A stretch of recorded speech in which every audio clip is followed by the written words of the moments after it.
Hello everyone, my name is Tara and welcome to Aligning to Love.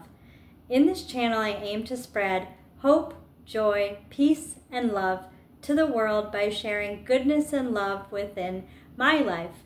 In this video I wanted to give my personal and family life updates and events and the signs that I saw along the way. This is going to be the part 2 segment of the experiences and the events that led to my path in my spirituality. And so I'm just going to jump right into it. In the last part 1 segment that I had put up a few weeks ago, I had left off at my Nana's passing. And if you didn't get to watch that part, I just want to quickly share that this was my Nana when I was 18 years old. She had passed, and she was the only grandparent I had since I was 5 or 6 years old, because I shared in the previous video that segment of the video that my dad's parents and my mom's father had all passed in a 2-year span between the ages of when I was 4, 5, and 6. And so I hadn't had a grandparent that had seen me from my childhood all the way up to my adulthood at 18, which I know that's legally how they consider you an adult, but I don't see that you're an adult at that point.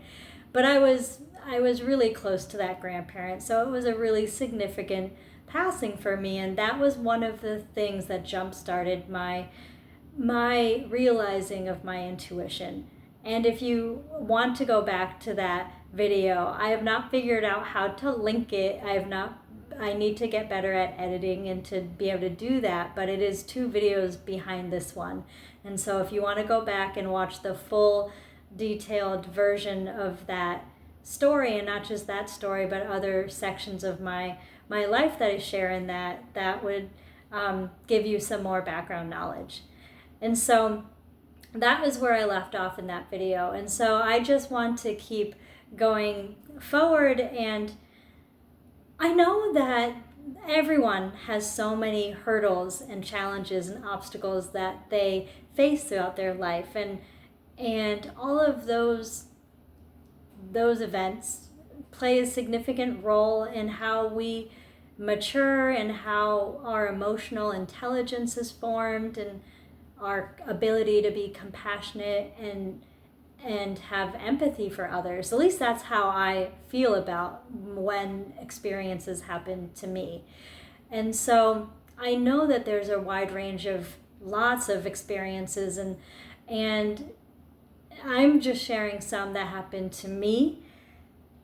There's one of my professors that I had at Johnson State College. His name was Dr. DiGiulio, and he always shared before his students went into student teaching the simplicity of just listening to a child. And he said, never judge a student's concern or worry, because to you it might seem so irrelevant or so just impractical, but for them it's their whole world. And I'll never forget how he shared a story about when he was student teaching, and a little girl was coloring and her yellow crayon broke in half if you put too much pressure on it. And to her whole world was crushed when that happened to her. And that was the big takeaway that he shared with us. And not just when you're talking about children, but just everybody's life. For me, I feel like that's so relevant. No matter what somebody is going through, whether you feel like it's a massive event or not, to them, that's what they really felt, and that's how that's what happened to them, and they took pieces of that experience away, and it altered their life, whether it was big or small. And so if I share anything on this that I say was a massive event for me or a big change, that's how it was for me, even if it may not sound like it to others. And I always want to be respectful. And whenever I'm listening to other people, I always just listen and just hear what they're trying to say from those experiences. So I hope you do the same for me. So going on to that, I was just going to talk about how I had a lot of medical things going on when I was adopted. When I flew over from India, I had my eardrums burst on the plane ride. So they were, I had like that waxy stuff oozing from my ears when my parents got me. And so I had a lot of, not earache. I was thinking earaches, but not earaches, but ear infections. That was the word I was thinking of. I had a lot of ear infections, and I have a lot of scar tissue on my ears too. And not just that. That was like the minor stuff. I was also growth hormone deficient my entire life, and so I was also usually a foot smaller than all of my classmates, and it took so much more energy for me to keep up with everyone. And so when they figured out that I was growth hormone deficient, I've had injections my whole life since I was in first grade. But there were portions of my life where, whether it was the insurance or whether it was blood work saying that I needed to wait and do more blood work, or doctors that I was transitioning to, and they would say, do you really need these? And I'd have to do more validation tests to show that I did. I would have to be off of them medicine for months at a time. And especially if I was changing doctors. I remember I had one doctor that was leaving and another doctor from Canada was coming in, but when he was making that transition, I wasn't able to get my medicine. And I was a freshman and sophomore in high school. And I really felt like I was just sleeping through life. I did not feel like it was fully a quality of living. I would get up, I would go to school, I would try to focus, try to pay attention. I would try to complete the work at school, and then I'd get home, I'd eat something, I'd try to get my homework done, I'd eat dinner, and then I'd literally go to bed at 7 or 8 o'clock at night. And that would be for months at a time during those freshman and sophomore year in high school. And when you're a child and a teenager, and sometimes even as a full adult, maybe in your 30s, 40s, or older, there are moments in your life where they just never feel like they're going to get any better. And definitely when I was off my medication for any time for months or weeks or months, it was just devastating for me. I just did not feel like I had any energy. And all the energy I did have, I'd need to just make sure I got enough sleep so I could function in school the next day or at work. And so those are really hard times for me. And I had never been afraid of death growing up. I had a lot of people that were loved ones or friends or just really important people in my life that had passed. But whenever my health would be taken from me, it felt like, because if the world was fair, everyone would get what they needed. And so whenever I felt like my health was taken from me, I was just really angry, and I would be bitter, and I wouldn't see that things could get better and would get better once I'd have the medicine. And so those were really some hard times, and of course it affected my grades at school. I did awful in school. I'd be lucky if I got C's, and I didn't have any time to see friends. I had the time, but I didn't have the energy. And just like every part of your life just dwindles when you're not feeling like yourself. And so those are really hard parts of growing up. But then when I was on the shots and I was doing, I had my energy back, I was doing fine, and I could get my homework done. I could get social time with friends. So junior and senior year were really made up for the 2 first years of high school. And I was always so grateful when I did have my medication, and when I felt like I was in control of my life, as everyone does. And so when you have your health, at least for me, I always felt like I was more in control and that I could conquer whatever challenges or whatever goals that I intended to complete. So those are really great. And so moving forward in college, I had lost my nana when I was a freshman in college, and then throughout college and after college, those years, I had lost a lot of family members. I had lost my uncle on my mom's side. I lost 2 uncles on my father's side, and unfortunately, at the end of my senior year of college, I also lost the professor that I had told you about with the yellow crayon story that he had told. He was really inspirational to me, and I had a lot of really just admirable professors at Johnson State that have now passed on, but I just really loved their student teaching stories. And I think when you talk about how to inspire or just be there for students, it really just translates to anyone, any soul at any age. And I always loved that about teaching. It just really, like, you're supposed to be, I always felt like I was supposed to be learning about the academics and all of that part of it. But for me, I was always just learning about the philosophies of life. That's how I always took it in. And so I dealt with variations of sicknesses. I dealt with more deaths that I'm not going to go further into, just because the biggest piece for me, there's 2 big pieces. One of them is another piece of being sick, but it had nothing to do with my medication. I was teaching at a private school, and I had gotten strep. I had gotten strep, except it bypassed my throat and went into my lungs. And so but I didn't know that it had done that, because I hadn't been feeling the symptoms until a lot later, like weeks and like maybe a month later.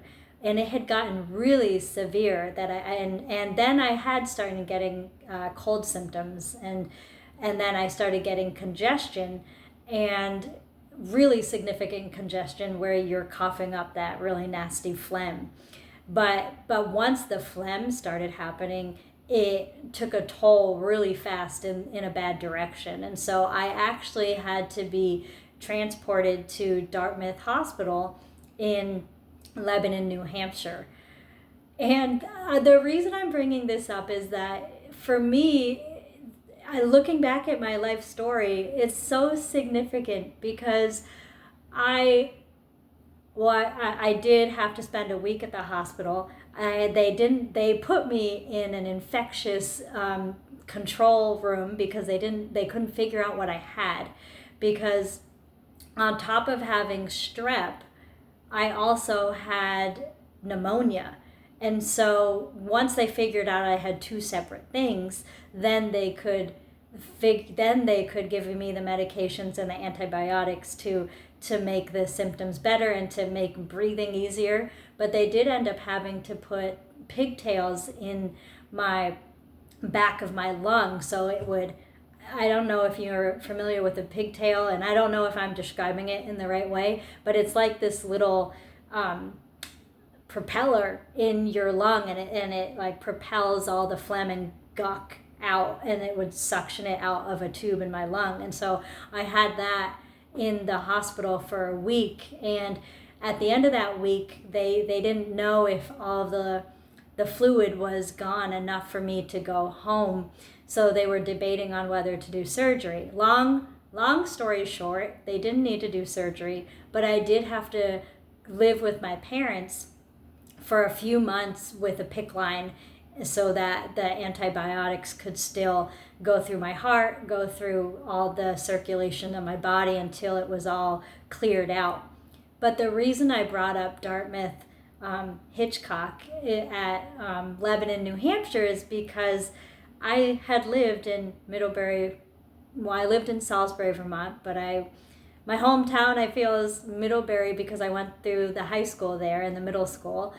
And being transported to Dartmouth Hitchcock is significant because I think I was 24 or 25, but then little did I know 10 years later I would be having my daughter at that hospital. And in that hospital at that time, I was just so worried about my health and living and getting out that I couldn't even imagine being in that hospital again for a happy occasion. And so it's so funny how life works out like that. And so I don't even know where I was going after that.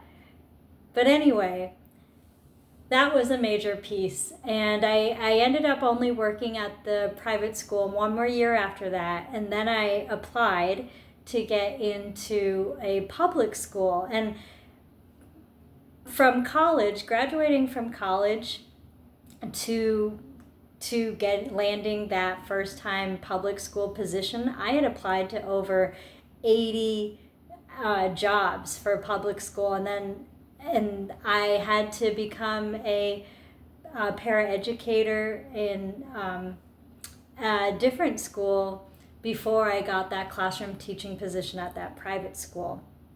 I'm jumping all over the place because I'm trying to pinpoint all the significant parts in my life. And so I want to backtrack for a second. When I graduated college, I had my teaching license and I applied to over 80 positions. All of them in the interviews kept saying, "You don't have any teaching experience, so we're sorry, but we're not going to hire you." And I would always get so frustrated because I would think, how am I supposed to get a job if no one's willing to hire me and I'm not going to get any experience?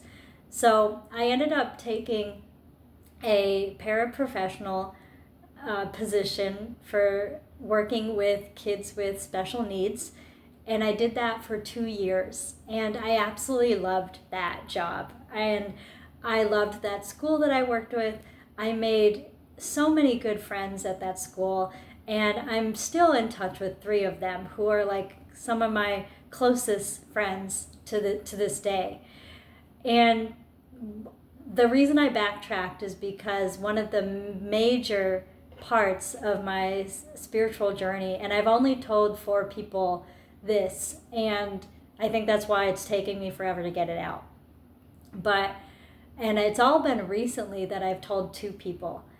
I go for walks on our little town sidewalks, and one of my friends from high school, I do it with her, with my daughter every Tuesday.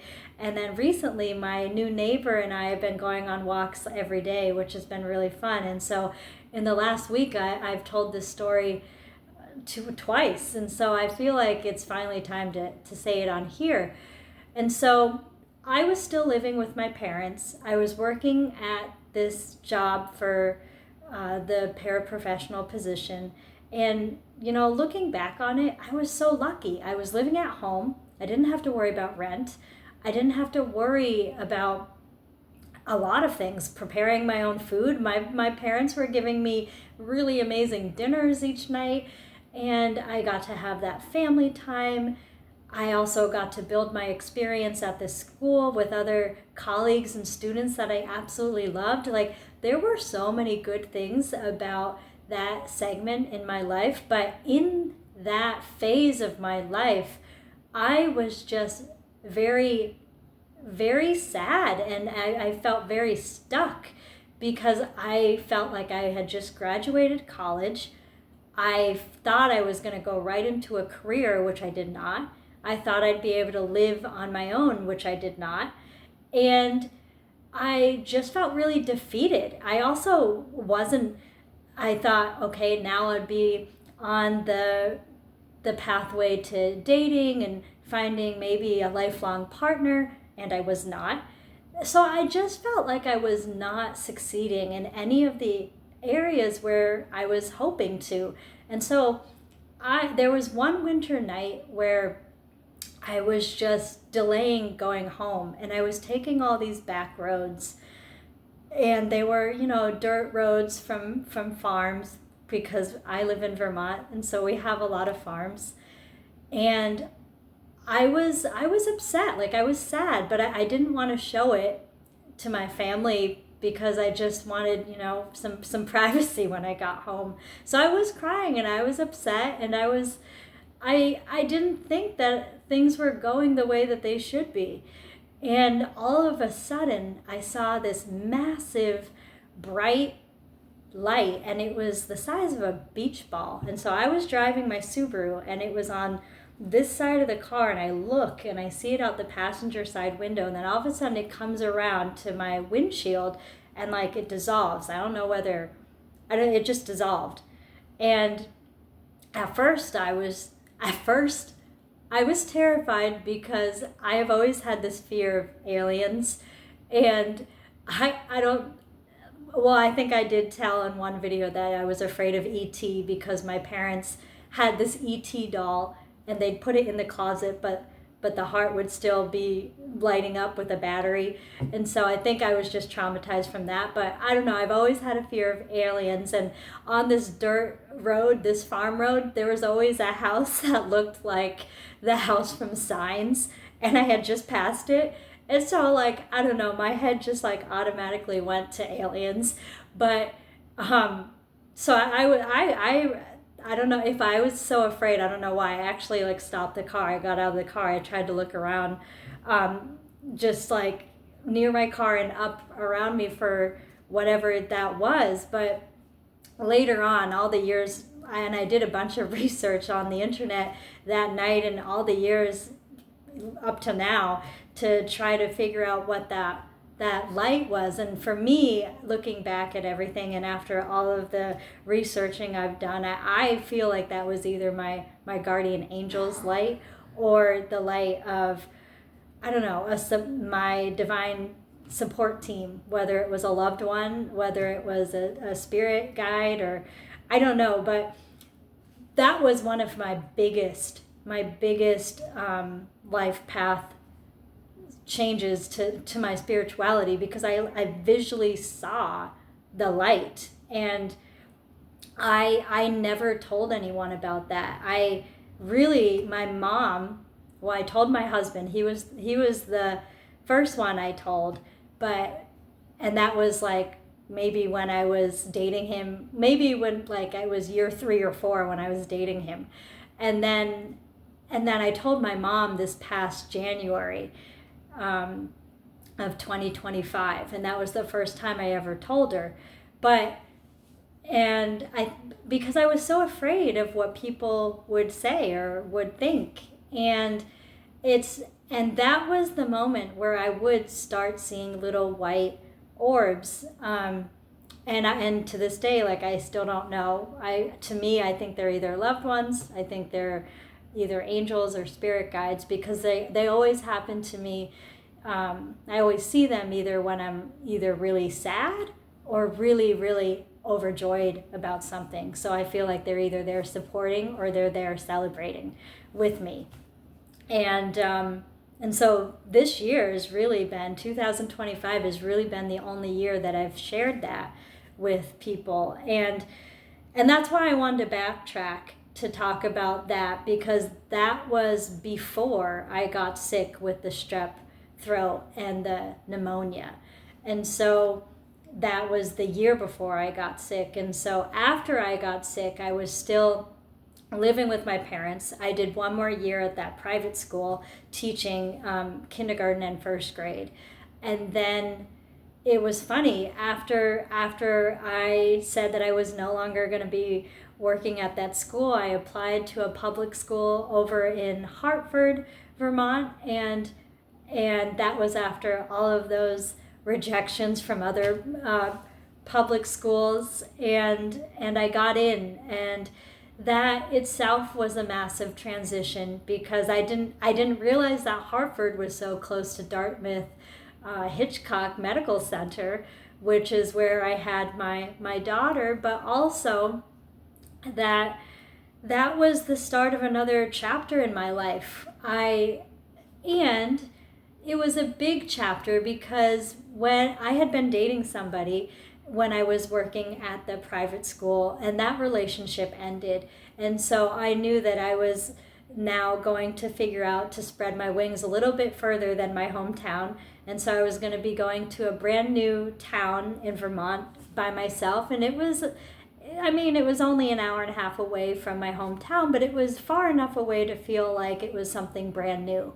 And so that was exciting. And it was also just the big first job that I got with a public school, which was my goal ever since I graduated. So I was really excited. And the first month that I taught at that school, I also met my future husband. And so I feel like moving over to that area, my life just truly unfolded in ways that I didn't think were even going to happen. And I had said in previous videos also that I was someone, because I had the medical things that went on in my childhood and the injections that I needed, they said that I would never be able to have a biological child. And so even when I met my future husband, I had said, like, are you okay with having a family through adoption? And so that when I dated people, like, that was my main question of whether we could move forward, because I had planned on adopting. But when my husband and I were going through that process, we were hitting just dead ends, and a lot of the requirements for adopting now are just so unattainable for middle class families. They're much more involved with the countries if you choose to go internationally, and it's expensive, and also a lot of agencies no longer have children from orphanages flown over to the US, and so you'd have to have the expense of going to that country multiple times and doing the paperwork, doing the court system, and then it still might not go through.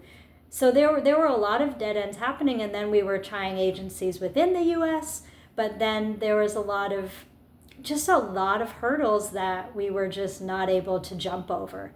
And so it happened to be that during that point in time where we were feeling defeated of how to start our family, I had another medical appointment, and my doctor said that research and studies have changed and that I would be able to have a child biologically. And so that was another massive turning point in my life, and I was just so thankful and so filled with gratitude that research and science had come so far to be able to change what their outlook was on for a family life for me. So we were able to do that, and that was a huge, like, for me, I had always wanted to be a mother.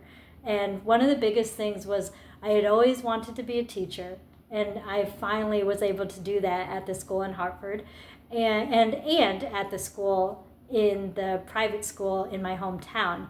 But that was a private school, and my main goal was to get into public. And so I felt like I finally had gotten that. And then just to get married and have a family. And I know it sounds so cliche, I guess, but to me, those were just like massive, like, gems in my life. Like, I would always just, like, they were treasures. Like, I just really wanted to be able to accomplish those milestones, and I knew growing up that not everyone does. And so I knew that if it wasn't going to work out, I'd have to figure out a way to be okay with that, and to find other things in life that were going to to inspire me. So those are just some of the things that really just took my inspiration and my, I guess, kind of changed my outlook on a lot of things. And so I'm going to stop the video here, and I hope you all have a wonderful night. I'm sorry for the rambling. I think when I talk about things that I'm nervous to share with others, it gets me more mixed up than I usually am when I do these videos. But I think it's a really important thing to share, and I think by sharing those vulnerable things that you think other people may not have connections with, it opens the door for other people to share things that are vulnerable for them. So I think it's really important.